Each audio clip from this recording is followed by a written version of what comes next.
Hello friends, welcome back to my channel. எல்லோரும் எப்படி இருக்கீங்க? சூப்பராக இருப்பீங்கன்னு நினைக்கிறேன். நானும் ரொம்ப நல்லா இருக்கேன். ஸோ நீங்கள் ஆல்ரெடி நம்ம சேனலுக்கு சப்ஸ்கிரைப் பண்ணியிருந்தீங்கன்னா ரொம்ப ரொம்ப ரொம்ப தேங்க்ஸ். ஸோ வாங்க இன்றைக்கான வீடியோ என்னங்கிறத பார்க்கலாம். இன்றைக்கி ஒரு சிக்கன் கிரேவி எப்படி செய்யலாம் அப்படிங்கிறத பார்க்க போகிறோம். இது வந்து ஒரு பஞ்சாபி ஸ்டைல் வந்து சிக்கன் கிரேவி. சாதத்துக்கு, இட்லி, தோசைக்கு எல்லாத்துக்குமே செம்ம டேஸ்ட்டாக இருந்தது. நான் வந்து ஒரு 1/2 kg வந்து சிக்கன் எடுத்து வச்சுருக்கேன். அதை நல்லா உப்பு மஞ்சள்தூள் போட்டு வாஷ் பண்ணிவிட்டு அதில் வந்து தயிர், மஞ்சள்தூள், உப்பு போட்டு நல்லா அந்த மாதிரி பெசரி வச்சுருக்கேன்.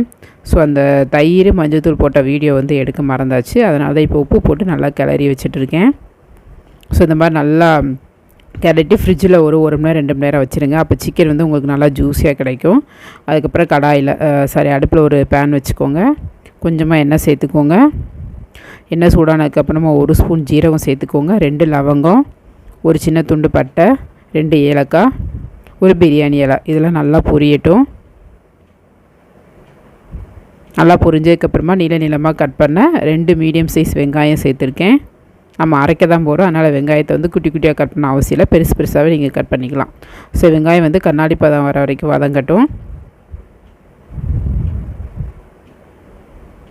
அது கூட வந்து பார்த்திங்கன்னா 2 சின்ன துண்டு இஞ்சி சேர்த்துருக்கேன், ஒரு 4 பல் பூண்டு சேர்த்து அதையும் நல்லா சேர்த்து வதக்கிக்கோங்க.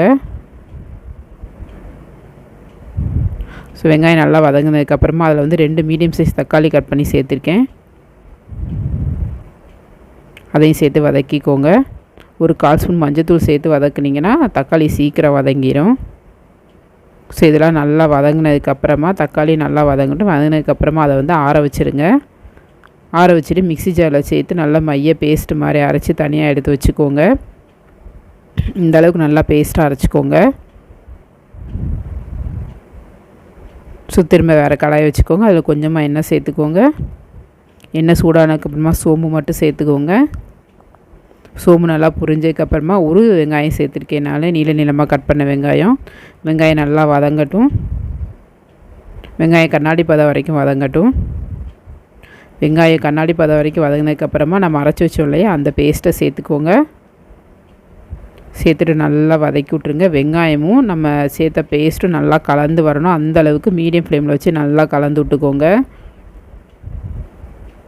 ஸோ இந்த அளவுக்கு நல்லா கலந்து விடணும். அதுக்கப்புறமா இதில் வந்து காரத்துக்கு நாங்கள் வந்து காஷ்மீரி சில்லி பவுடர் சேர்த்துருக்கேன். நீங்கள் நார்மல் சில்லி பவுடர் சேர்த்துக்கோங்க, உங்கள்கிட்ட காஷ்மீரி சில்லி பவுடர் இல்லைன்னா. அப்புறம் மல்லித்தூள் சேர்த்துருக்கேன். அப்புறமா ஒரு 1/4 ஸ்பூன் கரம் மசாலா தூள் சேர்த்துக்கோங்க. சேர்த்துட்டு நல்லா கலந்து விட்ருங்க. ஸோ இந்த பொடி எல்லாமே சேர்ந்து கிரேவியோடு சேர்த்து நல்லா கலந்து வரணும். நல்லா கலந்து விட்டுக்கோங்க. ஒரு 2 நிமிஷம் மீடியம் ஃப்ளேமில் வச்சு நல்லா கலந்து விட்ருங்க. இப்போது எண்ணெய் பிரிஞ்சு வரந்தடிக்கும் இந்த கிரேவி வந்து நல்லா வேகணும். அதனால் கடாயை மூடி வச்சுருங்க. நல்லா லோ ஃப்ளேமில் ஒரு 10 நிமிஷம் வெயிட் பண்ணிங்கன்னா நல்லா எண்ணெய் பிரிஞ்சு கிரேவி நல்லா வெந்து வந்துடும். பார்த்திங்கன்னா உங்களுக்கே தெரிஞ்சிருக்கும், எண்ணெய் நல்லா பிரிஞ்சு வந்துடுச்சு. ஸோ கிரேவி எண்ணெயில் நல்லா வதக்க டேஸ்ட் அவ்வளோ நல்லாயிருக்கும். ஸோ நல்லா இந்த மாதிரி வதங்கினதுக்கப்புறமா நம்ம மேரினேட் பண்ணி வச்சுருக்கோம் இல்லையா சிக்கன், அதையும் சேர்த்துக்கலாம். சேர்த்துட்டு ஒரு 2 நிமிஷம் வந்து மீடியம் ஃப்ளேமில் வச்சு நல்லா சிக்கனும் இந்த மசாலா ஒன்று செய்கிற மாதிரி நல்லா வதக்கி விட்ருங்க. இந்தளவுக்கு நல்லா கலந்து வரணும். ஸோ இது ஓரளவுக்கு நல்லா மிக்ஸ் ஆகி வந்ததுக்கப்புறமா கடாயை வந்து மூடி போட்டுட்டு ஒரு 5 நிமிஷம் லோ ஃப்ளேமில் வேகட்டும். அப்போ சிக்கனில் இருக்க தண்ணியெலாம் நல்லா வெளியே வந்துடும். ஸோ 5 நிமிஷம் கழித்து பார்த்திங்கன்னா இந்தளவுக்கு சிக்கன் தண்ணியெலாம் நல்லா வெளியில் வந்திருக்கும். ஸோ இது திரும்ப நல்லா கலந்து விட்ருங்க.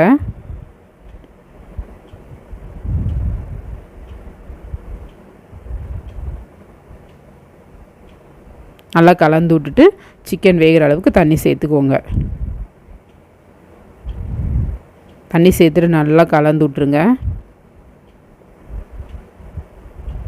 கலந்து விட்டுட்டு கடாயை மூடி போட்டுருங்க. நல்லா ஒரு 15 நிமிஷம் லோ ஃப்ளேமில் சிக்கனை நல்லா வேக வச்சுக்கோங்க. இடையில ஒரு வாட்டி திறந்து நல்லா கிளறி விட்ருங்க. கிளறி விட்டுட்டு உப்பு காரம் எல்லாம் செக் பண்ணி பார்த்துட்டு தேவைப்பட்டால் இடையிலே சேர்த்துருங்க. உப்போ காரமோ சேர்த்துக்கோங்க. ஸோ நார்மலாக வந்து சிக்கன் 10 நிமிஷத்தில் வெந்துடும். உங்கள் சிக்கன் எவ்வளோ வேகுதுன்னு டைம் பார்த்துக்கோங்க. ஸோ உப்பு நான் சேர்த்துட்டு திரும்ப மூடி வச்சிட்டோம். ஸோ ஒரு 15 நிமிஷம் கழித்து வந்து பார்த்திங்கன்னா நல்லா எண்ணெயெல்லாம் பிரிஞ்சு நல்லா சிக்கன் கிரேவி நல்லா ரெடி ஆயிடுச்சு.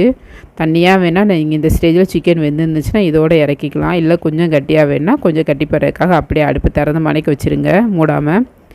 இதில் கசூரி மேத்தி இல்லைனா கொத்தமல்லி தழை தூவிக்கோங்க. ஸோ கொஞ்சம் நேரம் தண்ணி வற்ற வச்சுட்டு செமி கிரேவியாக தான் இறக்கணும். நீங்களும் அந்த மாதிரி வேணால் அப்படியே மூடி போடாமல் அப்படியே கொஞ்சம் நேரம் வச்சுருந்தீங்கன்னா தண்ணியெல்லாம் கொஞ்சம் வற்றிடும்.